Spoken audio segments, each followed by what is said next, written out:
Welcome to Evolution of Pottery. Excavations all over Egypt have uncovered enormous quantities of pottery vessels of all shapes and sizes. The production of pottery was mainly confined to the outskirts of settlements due to the materials required and to keep the kiln smoke away from inhabited spaces. The function of the product determined the selection of the raw material, its treatment, its form, as well as the finishing of the surface.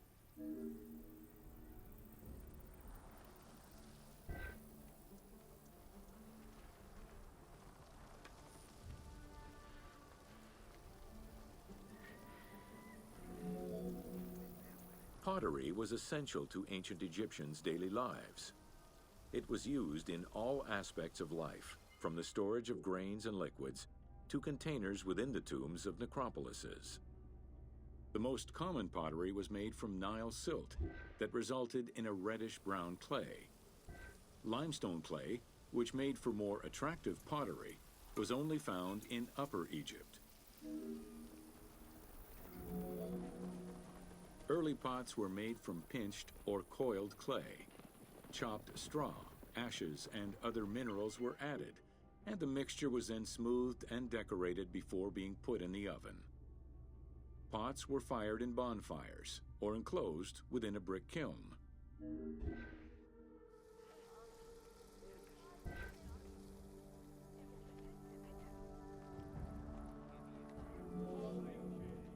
The potter's wheel was utilized during the Old Kingdom. Pottery became smoother and more polished, similar to river stones. It was decorated primarily in red pigment, with the black color achieved by exposing it to smoke. Pottery workshops were attached to palaces or temples, and around the late period, specialized workshops began to appear.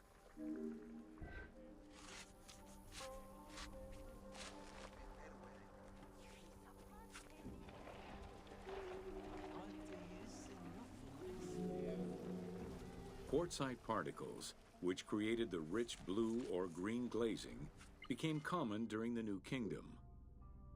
Mediterranean motifs and tin-based glazing came with the Greco-Roman era.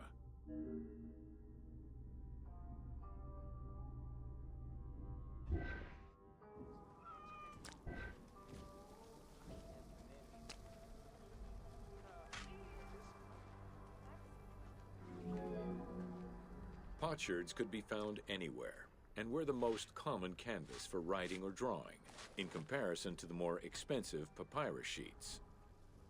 Named after their Greek description, ostraca contained daily life records, letters, or could be drawn upon. Artists drew sketches for temples and tombs, or simply for leisure.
Welcome to the Egyptian household.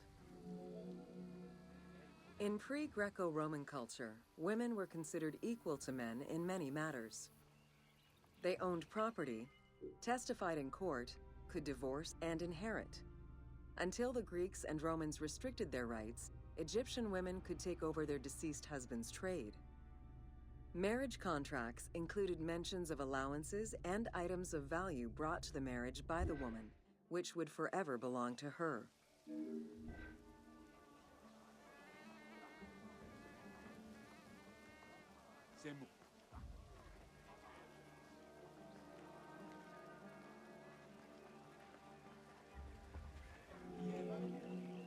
Certain professions were open only to women, such as weaving or professional mourning, while others were available to both genders, including working as servants for the rich households.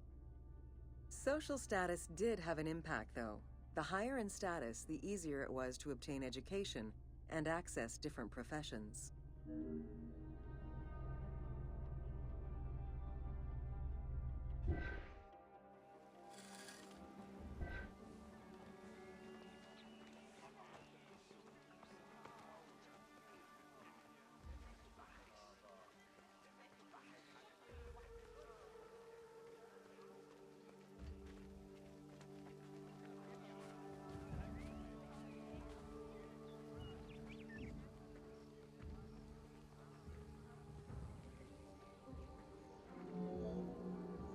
Homes were generally composed of 3 rooms. First, there was the entrance, furnished with a small bench of brick, probably intended for a statue and protective divinity. Then there was the ceremonial room, meant to receive guests. The last room was either a bedroom or kitchen.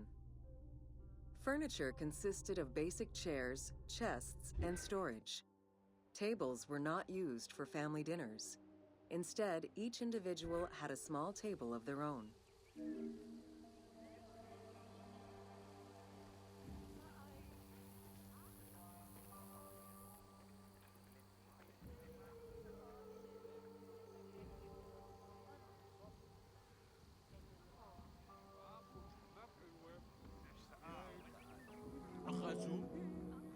Marriages were a social contract rather than a religious construct. Family was vitally important to ancient Egyptians, and children were considered a blessing from the gods. The father, mother, and their children were the nucleus of the family, and cohabitation sometimes extended to mothers-in-law, sisters, aunts, and sisters-in-law.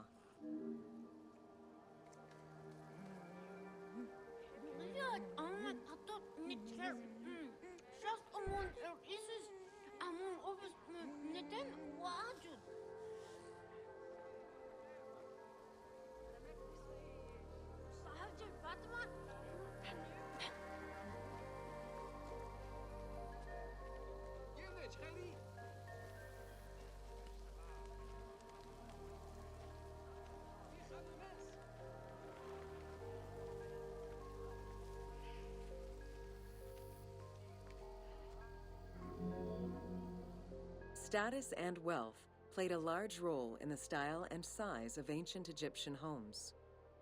Commoners' houses were built with sun-baked mud bricks.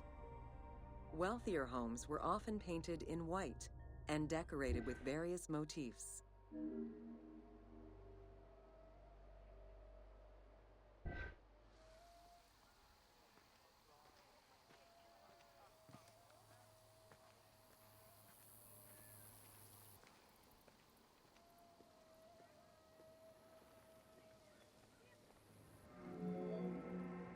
Town officials and the rich lived in mansions with numerous rooms that were luxuriously decorated.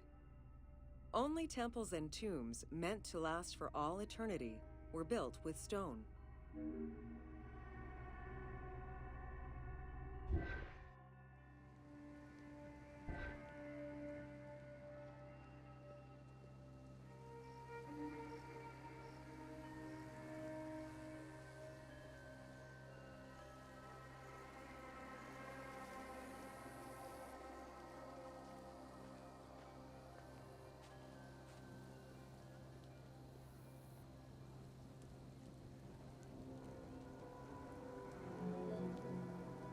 Funeral stone inscriptions focused on the main member of a household.